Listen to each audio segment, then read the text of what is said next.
Hello friends, நான் உங்க SKA பேசுறேன். ரஷ்யா உக்ரைன் போரினை காரணமாக வைத்து அமெரிக்காவும் மற்ற மேற்கத்திய நாடுகளும் இந்தியாவை பழிவாங்கும் ரகசியங்கள் தெளிவாக வெளியாகிவிட்டது. ஆனால் அவர்களின் கனவு உண்மையிலேயே பலிக்குமா, நடக்குமா என்பதை இந்த வீடியோவில் தெளிவாக பார்க்கலாம்.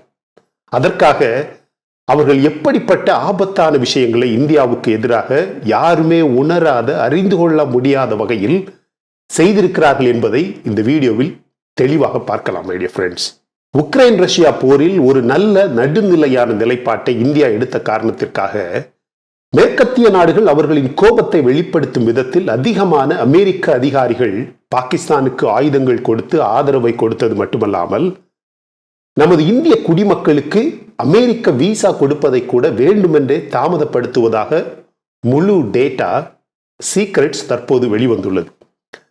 ரஷ்யா உக்ரைன் போரில் இந்தியாவின் கொள்கை ரீதியான, அணிசேரா கொள்கை ரீதியான நிலைப்பாட்டை அமெரிக்காவில் உள்ள இந்திய எதிர்ப்பு சக்திகள், ஆன்டி இந்தியன் எலமெண்ட்ஸ், அமெரிக்காவுக்கும் இந்தியாவுக்கும் பிரிவினையை தூண்டுவதற்கு பயன்படுத்துகிறார்கள் என்ற ஆதாரங்கள் வெளிவந்துள்ளது. பல அமெரிக்க அதிகாரிகளுக்கும் சைனாவை கட்டுப்படுத்துவதில் அமெரிக்காவுக்கு இருக்கக்கூடிய சவால்களாக இருந்தாலும் சரி, சைனா ஒரு பூகோள மேலாதிக்கமாக மாறுவதை தடுக்க வேண்டும் என்ற அமெரிக்காவின் ஆசைக்கும் கொள்கைக்கும் சரி, இந்தியாதான் அதற்கு முக்கியமான உதவியாக அமெரிக்காவுக்கு இருக்க வேண்டும் என்பதை அமெரிக்கா அறிந்திருந்த ஒரே காரணத்தினால்தான் உக்ரைன் மீதான ரஷ்யாவின் படையெடுப்பு மீதான இந்தியாவின் நிலைப்பாட்டை அமெரிக்கா இதுவரையிலும் வெளிப்படையாக எதிர்க்கவில்லை, எதிர்க்க முடியவில்லை.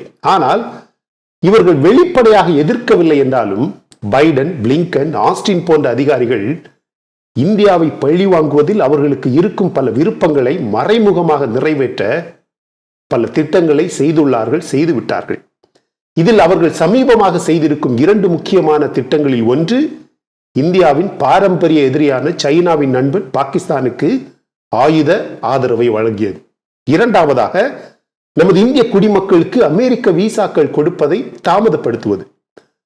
உங்களுக்கு தெரியுமா என்னன்னு தெரியல, இந்த ரஷ்யா உக்ரைன் போர் தொடங்கிய பிறகு நார்மல் பிசினஸ் விசாவுக்கு கூட, அமெரிக்க விசாவுக்கு கூட பல இந்தியர்கள் ஒரு வருடத்திற்கும் அதிகமாக நேரம் காத்திருக்க வேண்டிய ஒரு சூழல். பொதுவாகவே 2 நாட்களில் கிடைக்கக்கூடிய இந்த கடவுச்சீட்டுக்கு, இந்த விசாவுக்கு ஒரு வருடம் வெயிட்டிங் லிஸ்ட் என்பது வேண்டுமென்றே செய்யும் செயல் என்று தற்போது கண்டுபிடிக்கப்பட்டுள்ளது. இது தற்போது இந்தியாவுக்கு எதிரான ஒரு பொருளாதார தடையாக பார்க்கப்படுகிறது. இது ரஷ்யா உக்ரைன் போரில் இந்தியாவின் நடுநிலைப்பாட்டை தண்டிப்பதற்கான அமெரிக்காவின் முடிவு என்று இப்போது கண்டுபிடிக்கப்பட்டுள்ளது. அமெரிக்காவில் பொதுவாகவே ஆளும் கட்சி மற்றும் எதிர்கட்சிக்கு உலகத்தில் நடக்கக்கூடிய மிக முக்கியமான நிகழ்வுகளை பற்றி ரிசர்ச் அண்ட் அனாலிசிஸ் செய்து 2 கட்சியின் உயர் அதிகாரிகளுக்கும் தலைவர்களுக்கும் ரிப்போர்ட்ஸ் கொடுக்கக்கூடிய ஒரு ஆர்கனைசேஷன் அமெரிக்காவில் உள்ளது. அதன் பெயர் CRS என்று சொல்லக்கூடிய தி காங்கிரஷனல் ரிசர்ச் சர்வீசஸ். இவர்கள் இந்த ரஷ்யா உக்ரைன் போர் தொடங்கிய பிறகு India Russia relations and implications for US interest என்ற தலைப்பில் ஒரு பெரிய ஆராய்ச்சியை செய்து ஒரு பெரிய ரிப்போர்ட் ஒன்றை அமெரிக்க உயர் அவைக்கும் செனேட்டர்ஸ்களுக்கும் கொடுக்கப்பட்டது. அந்த ரிப்போர்ட்ஸ் இப்போது லீக் ஆகியுள்ளது, கசிந்துள்ளது.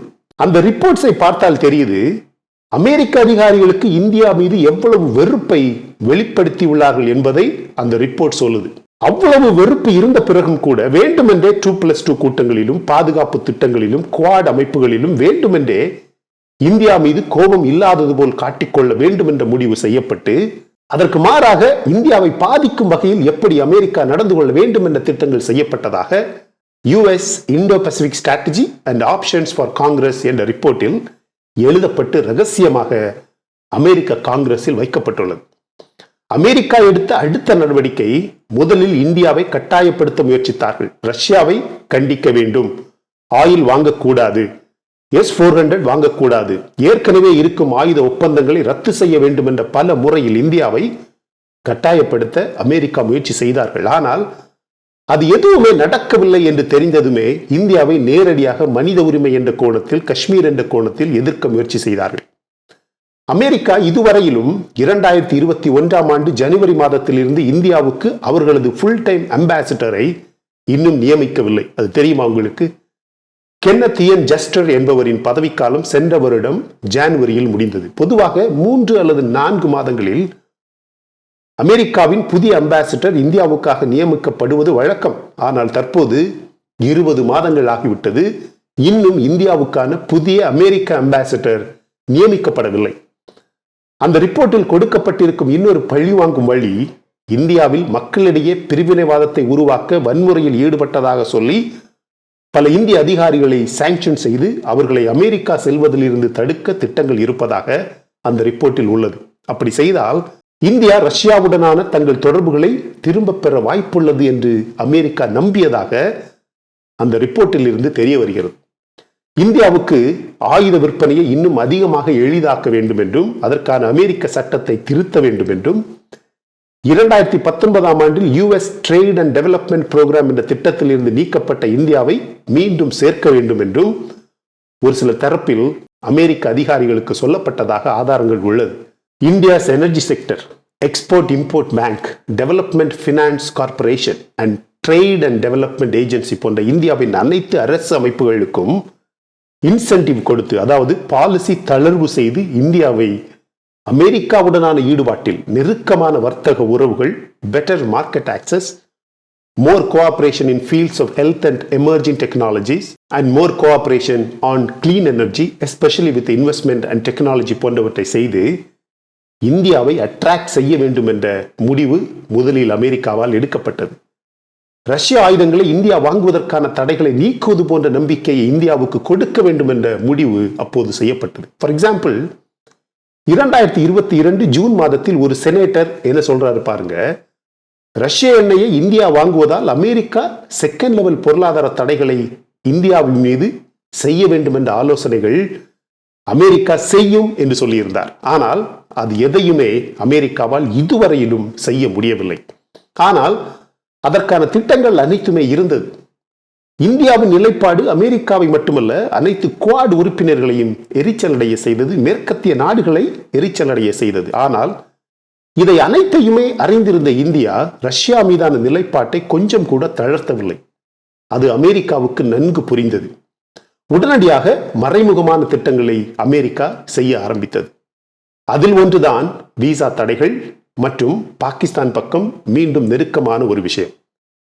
இந்தியாவின் தொடர்ச்சியான நடுநிலை பல மேற்கத்திய நாடுகளை எரிச்சலடைய செய்தது. உக்ரைனில் போர் தீவிரமடைந்த நேரத்தில் இந்தியாவின் ஆதரவு அமெரிக்காவுக்கு அதிகமாக தேவைப்பட்டது. ஆனால் இந்த வருடம் பிப்ரவரி மாதம் முதல் ரஷ்யாவுடனான இந்திய வர்த்தக ஈடுபாடு இன்னும் அதிகரித்தது. இந்தியாவை ரஷ்ய ஆக்கிரமிப்பிற்கு ஒரு அப்பட்டமான ஆதரவாளராக அமெரிக்காவும் மேற்கத்திய நாடுகளும் சுட்டிக்காட்ட ஆரம்பித்தது. உடனடியாக இந்தியாவும் ஒரு வெளிப்படையான முறையில் பல வர்த்தக மற்றும் பாதுகாப்பு நடவடிக்கைகளை செய்ய ஆரம்பித்தது. ஏப்ரல் மாதத்தில் பிளிங்கன் நமது வெளியுறவு அமைச்சர் ஜெய்சங்கர் முன்பு மனித உரிமை பற்றி பேசிய போது ஜெய்சங்கர் வெளிப்படையாக பதிலடி கொடுத்ததை மொத்த உலகம் முழுவதுமே பார்த்தது. அது ஒரு புதிய இந்தியாவை அமெரிக்காவுக்கு மட்டுமல்ல மற்ற ஐரோப்பிய நாடுகளுக்கும் காட்டியது. இது ஒரு புதிய நார்மல் என்பதை உலகமே, முக்கியமாக அமெரிக்காவே ஒத்துக்கொள்ள வேண்டும் என்ற நிலை ஏற்பட்டது. ஆனால் பைடன் நிர்வாகம் செப்டம்பர் மாதம் 7ஆம் தேதி அன்று பாகிஸ்தானுக்கு ஆயுத உதவிகளை மீண்டும் தொடங்குவதாக அறிவித்தது. இது முந்தைய பிரசிடென்ட் டொனால்ட் ட்ரம்ப் நிர்வாகத்தால் வேண்டுமென்றே நிறுத்தப்பட்ட ஒரு விஷயம், ஒரு திட்டம். இந்தியாவின் பாரம்பரிய எதிரிக்கு $450 மில்லியன் F-16 போர் விமானத்தை அப்கிரேட் செய்வது என்பது வெறும் வியாபாரமாக பார்க்கப்படவில்லை. அமெரிக்க உளவுத்துறை அமைப்பு, அமெரிக்க மத்திய உளவுத்துறை அமைப்பு CIA மற்றும் பாகிஸ்தானிய உளவுத்துறைக்கு இடையில் ஒரு புதிய உறவை இந்த உதவி ஆரம்பித்தது. பாகிஸ்தானிய ராணுவ தலைவர் பஜ்வா அமெரிக்காவிற்கு இதுவரை இல்லாத வகையில் திடீரென ஒரு பயணம். பிரசிடென்ட் புஷ் காலத்தில் தொடங்கி அமெரிக்காவின் பிரசிடென்ட் ஜார்ஜ் புஷ் காலத்தில் தொடங்கி அமெரிக்காவால் இதுவரை பாகிஸ்தானுக்கு $73 பில்லியன் கொடுக்கப்பட்டுள்ளது உதவியாக. ஆப்கானிஸ்தானில் அமெரிக்க நடவடிக்கைகளுக்கு ஆதரவை கொடுக்க வேண்டும் என்றே $15 பில்லியன் பாகிஸ்தானுக்கு கொடுக்கப்பட்டது. அமெரிக்க ஸ்பேர் பார்ட்ஸ் வாங்குவதற்காக வெளிநாட்டு ராணுவ நிதியில் $4 பில்லியன் கொடுக்கப்பட்டது. பாகிஸ்தானின் தீவிரவாதிகளுக்கு எதிராக பாகிஸ்தான் அரசு நடவடிக்கை எடுக்க வேண்டும் என்று $2 பில்லியன் கொடுக்கப்பட்டது. ஆனால் அந்த அரசுதான் தீவிரவாதத்தின் ஆரம்பம் என்பதை அமெரிக்கா இன்னும் புரிந்து கொள்ளவில்லை. மேலும் சர்வதேச ராணுவ பயிற்சி மற்றும் ஆயுத நிதிகளில் பல பில்லியன் டாலர் அமெரிக்காவால் பாகிஸ்தானுக்கு கொடுக்கப்பட்டுள்ளது. எனவே தோராயமாக 73 பில்லியன் டாலர் என்பது சாதாரண பணமே கிடையாது. இப்போது தெரிகிறது அது பாகிஸ்தானுக்கு உதவி செய்வதற்கு கொடுக்கப்பட்டது என்பதை விட இந்தியாவை அமெரிக்கா பக்கம் வைக்க வேண்டும் என்பதற்காகவே செய்யப்பட்ட செலவு என்று சொல்லலாம். இந்தியா ரஷ்யா உறவை ஒரு குறிப்பிட்ட மட்டத்தில் வைக்க வேண்டும் என்பதற்காக செய்யப்பட்ட ஒரு செலவு, அமெரிக்காவால் செய்யப்பட்ட ஒரு செலவு. வேறு வழி இல்லாமல் பாகிஸ்தான் மீது அந்த செலவு செய்ய வேண்டிய சூழல் அமெரிக்காவுக்கு இருந்தது, இப்போதும் இருக்கிறது. வேறு வழியே இல்லை என்பதுதான் உண்மை. அமெரிக்காவுக்கும் பாகிஸ்தானுக்கும் deep cultural, economic and people to people ties என்ற விதத்தில் ஒரு பொருத்தமுமே கிடையாது. இன்று அமெரிக்காவில் இருக்கும் 50 லட்சத்துக்கும் அதிகமான இந்தியர்களுக்கு பதிலாக பாகிஸ்தானியர்கள் இருந்திருந்தால் அந்த நாடு இன்று இருக்கும் இடத்தில் கண்டிப்பாக இருந்திருக்காது. அந்த நாட்டின் முன்னேற்றத்தின் பெரிய பங்கு நமது இந்திய மக்களை சாரும். ஆனால் அது பாகிஸ்தானுக்கு எப்போதுமே உண்மை ஆகாது.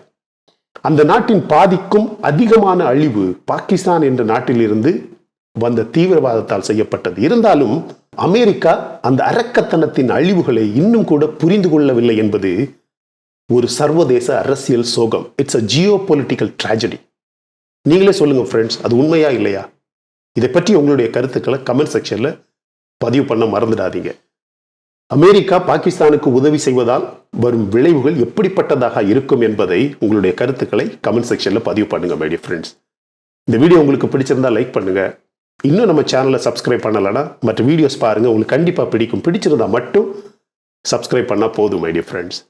Thank you so much my dear friends for watching all my videos and supporting my channel. Until I come back with my next awesome video, it's bye bye from Suresh. Stay safe, stay positive, stay active and stay fit. And always dream big in your life. நம்மளால எப்பவுமே எதையுமே சாதிக்க முடியும், செய்ய முடியும் அப்படின்னு நம்ம first நம்பணும் my dear friends. And as I always say, please take care of your parents at home. உங்க அப்பா அம்மாவை வீட்டிலே வச்சு நல்லா பார்த்துக்குங்க friends. Thank you.